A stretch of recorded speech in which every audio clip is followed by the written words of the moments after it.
bemera no gupfa kubwo kwizera Imana, bemera gushyirwa mu itanura ry'umuriro kubwo kwizera Imana, banga kurekura Imana bamenye, banga kurekura icyo bizeye, banga kureka ibyiringiro byabo ngo bitakare, ahubwo bakomera kwizera kandi barihangana.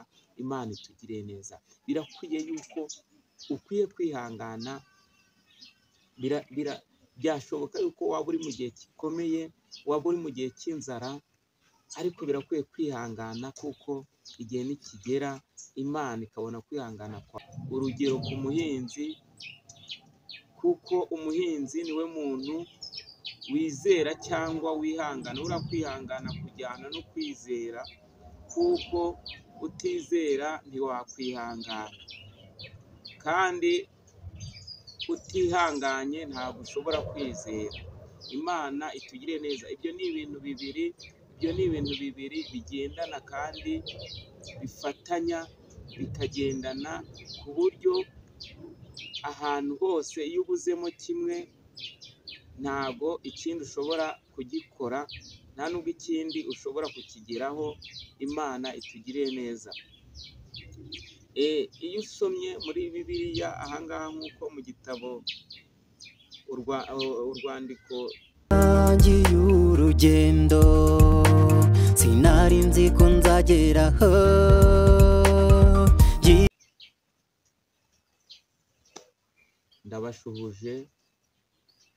ndabashuhuje mu izina ry'Umwami wacu Yesu Kristo, aho muri hose hirya no hino abakurikira Agira Neza Yesu TV, nimugire amahoro, kandi amahoro y'Imana nabane namwe aho muri hose mwumva ikinyarwanda.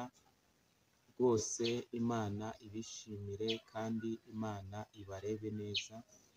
Hari hashize igihe tutagaruka ngo tuganire ijambo ry'Imana, ariko muri aka kanya ndagarutse nje kubabwira ibyo Uwiteka cyangwa Imana yashyize ku mutima wanjye kugira ngo tuganire ijambo ry'Imana, tuganire ibyururutsa imitima, kuko nk'uko ijambo ry'Imana rivuga ngo ab'iki gihe dukeneye ijambo, kandi dukeneye ijambo ry'Imana, dukeneye ijambo ry'ukuri, kuko ijambo ari ryo rirema, ijambo ari ryo ribeshaho.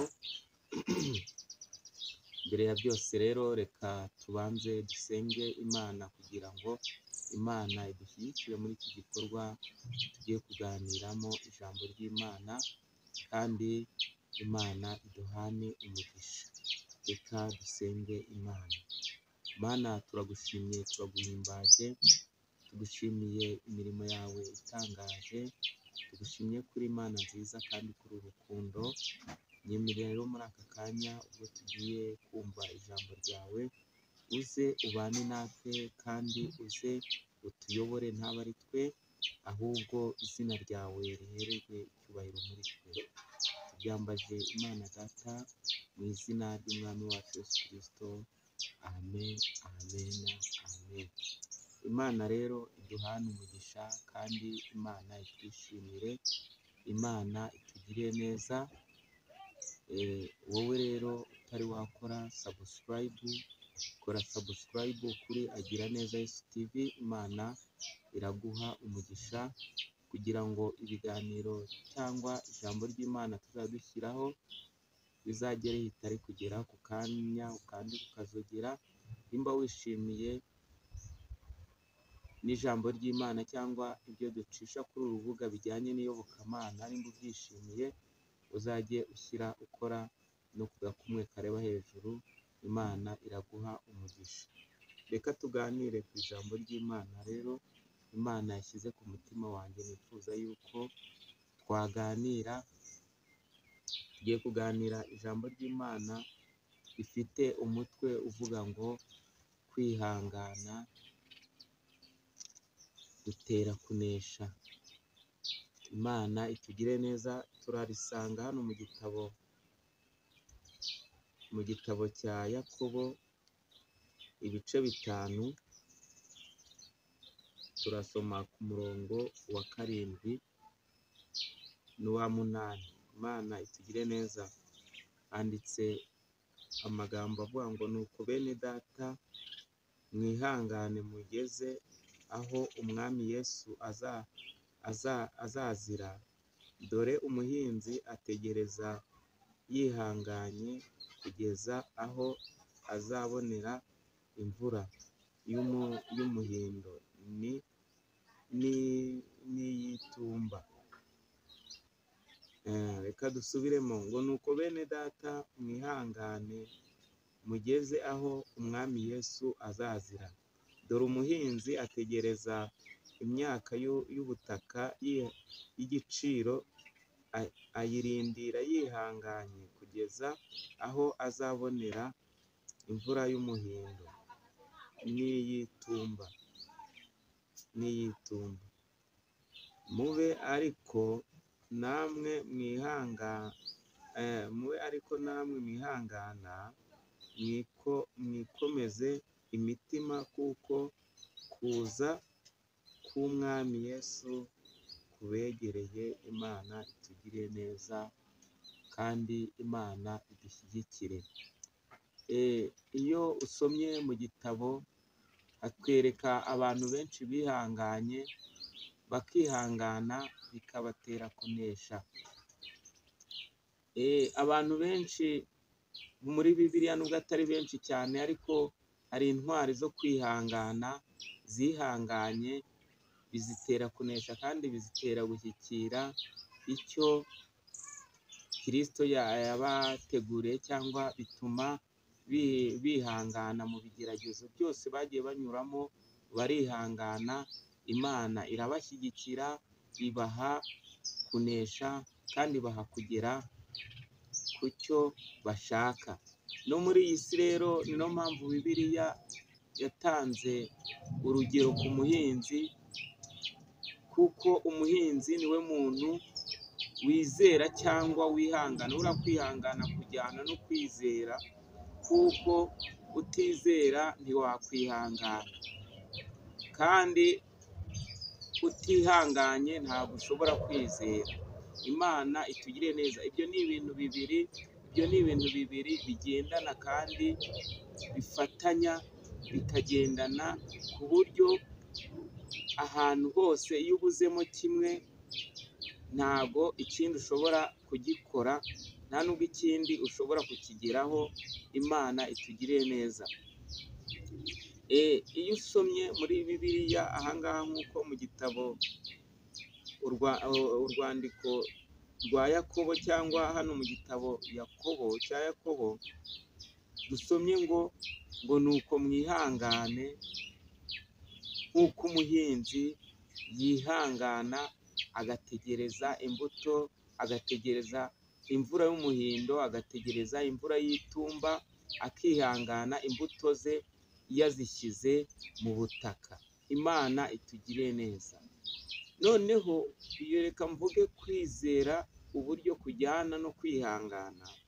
Uyu muhinzi ashobora agahinga umurima we, akawutunganya, akawukora ibishoboka byose, yamara kuwukora ibishoboka byose, ndetse agashyiramo imbuto. Ariko hakaza igikorwa yaba yamaze gushyiramo imbuto, ashyiramo imbuto, ariko akizera yuko byanze bikunze imvura izagwa, akizera icyo ko imvura izagwa, imbuto ikera. Ntarebe ku ruhande ngo arebe ko ntago yumva amajwi amuca intege, amubwira ngo mbese ko ushyizemo imbuto imvura nitagwa. Ibyo ntabyumva, we yizera yuko ubwo ashyizemo imbuto Imana izatanga imvura, imbuto ye ikera kandi agasarura keza. Kuko habayeho kuboneka ko imvura itazagwa cyangwa ntiyizere, ntabwo yahinga. Imana itugirire neza, kuko bijya bishoboka ko n'imvura ishobora kugwa itunguranye, kandi n'imvura ishobora kwerekana ko ikerekana ibimenyetso ko igiye kugwa ariko ntigwe. Ibyo byose umuhinzi nubwo ibyo byose abibona, ariko arizera, imbuto ye akayishyira mu butaka, akihangana akazategereza ko imvura igwa y'umuhindo, akazategereza yuko imvura nimara kugwa imbuto yizera kandi agasarura byinshi kandi bihagije. Uko niko natwe rero abizera Imana tugomba gukora imirimo myiza, tukihangana, tukihanganira ibitugerageza. Umuririmbyi we yararimbye aravuga ngo nyura mu misozi, nyura mu mataba, ngaho hose niko handushya umutima. Icyo nicyo, uko niko umuntu wese uri muri iyi si anyura mu bintu bimugerageza, akanyura mu bintu bimutera ubwoba, akanyura mu bintu bibabaza umutima we, akanyura mu bintu bimuca intege, akumva amajwi menshi, akumva ibimuca intege, ariko ntuzacogore mu nzira watangiye, ntuzacogore mu rugendo watangiye rwo kujya mu ijuru. Imana itugirire neza. Uko niko natwe abiringira Imana cyangwa abizera Kristo, umuririmbyi we yaremye ngo kwizera ni ukumenya neza udashidikanya, cyangwa kwizera. Atanga urugero kuri Aburahamu, yizeye Imana arayizera. Natwe birakwiye yuko dukwiriye kwizera Imana kandi tukaba nk'umuhinzi utegereza imbuto ye, kuko icyo Imana yavuganye natwe izagisohoza. Kandi birakwiye ko twihanganira, nk'uko ijambo ry'Imana rivuga ngo wahirwa uwihanganira ibimugerageza byose, ngo kuko namara kwemerwa azahabwa ikamba ry'ubugingo Uwiteka yasezeranije abamwubaha cyangwa abamukunda. Birakwiye yuko buri muntu wese, birakwiye ko nkwiye kwizera kandi nkihangana. Ibyo bintu bibiri biragendana, kwizera no kwihangana. Tubona abantu bizeye Imana, barayizera ndetse bamaze kuyizera baranihangana. Iyo urebye muri kiriya gitabo cya Daniyeli, bakwereka abasore batatu bizeye Imana, bizera Imana ndetse bemera no gupfa. Bemera no gupfa kubwo kwizera Imana, bemera gushyirwa mu itanura ry'umuriro kubwo kwizera Imana. Banga kurekura Imana bamenye, banga kurekura icyo bizeye, banga kureka ibyiringiro byabo ngo bitakare, ahubwo bakomera kwizera kandi barihangana. Imana itugire neza. Birakwiye yuko ukwiye kwihangana. Byashoboka yuko waba uri mu gihe gikomeye, waba uri mu gihe cy'inzara, ariko birakwiye kwihangana, kuko igihe nikigera Imana ikabona kwihangana kwawe, izaguha ibyo kurya, iguha ibyo kunywa utuze. Birashoboka yuko waba uri mu gihe cy'uburwayi, urwaye wumva bikomeye, ariko uramenye ntuzicire inzira ngo ujye mu bapfumu cyangwa ujye mu kwivuza ukundi kwivuza kutajyanye n'amahame Imana yemera, kuko hariho abarwara indwara bakajya mu bapfumu, bakajya mu mihango ya gipagani, bakajya mu yindi myizerere, bakajya mu kwizera ibindi bintu bitari Imana yo mu ijuru. Ariko uzihangane, wizere Imana, usenge Imana, utegereze Imana. Imana izakugira neza kandi Imana izagushyigikira. Ni ukuri, kuko hahirwa uwihanganira ibimugerageza wese, namara kwemerwa azahabwa ikamba ry'ubugingo. Hano ku murongo wa 8 wavuga ngo mube ariko namwe mwihangana,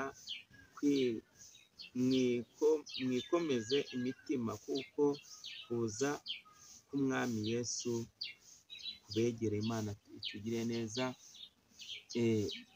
Ariko birakwiye ko umuntu wamenye Imana akwiye kwihangana, kuko ni kenshi ujya ukabwirwa ngo Yesu azaza, ariko nubwo impanda itavuga cyangwa urupfu rwo rwagutungura, birakwiye yuko ukwiye kwizera kugeza ku mperuka, ukwiye kwizera kugeza igihe uzaba utabarutse uvuye muri iyi si. Kandi ibyo ndabikubwira nanjye mbyibwira, kugira ngo twese twihangane, kugira ngo tubashe kunesha kandi kunesha bidutera ibyiringiro.